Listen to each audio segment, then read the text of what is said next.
ഈ 60, 70, 80, 90 വയസ്സുള്ള ആയുസ് ഈ ഭൂമിയിൽ നമ്മൾ എത്ര കൊടുമുടികൾ ചവിട്ടി കയറിയാലും പ്രിയപ്പെട്ടവരെ ഒരു ദിവസം നമ്മൾ മണ്ണിനടിയിലേക്ക് മാഞ്ഞു പോകുന്നവരാണ്. എന്നാൽ ദൈവം അത് ആഗ്രഹിക്കുന്നില്ല. അതിനപ്പുറത്തേക്ക് നമ്മളെ കൊണ്ടുപോകാനാണ് ദൈവം ആഗ്രഹിക്കുന്നത്. ആകയാൽ ഈ ചെറിയ കാലയളവ് നമുക്ക് ദൈവത്തിന്റെ മഹത്വത്തിലേക്ക് പ്രവേശിപ്പാനുള്ള ഒരു ഒരുക്ക നാളുകളാണ്. ദൈവനാമ മഹത്വത്തിലേക്ക് അല്ലെങ്കിൽ ദൈവത്തോടു കൂടെ ചേരുവാൻ വേണ്ടി നമ്മുടെ ഈ ഭൂമിയിൽ തെരഞ്ഞെടുപ്പിന്റെ കാലമാണ് ഈ നമ്മുടെ ആയുസ് മുഴുവനും.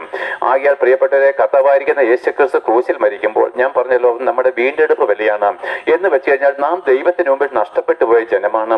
ഈ ഭൂമിയിലെ എല്ലാ മനുഷ്യരും ദൈവത്തിന് മുമ്പിൽ നഷ്ടപ്പെട്ടു പോയ മനുഷ്യരാണ്. കാരണം എന്താണെന്ന് അറിയാമോ?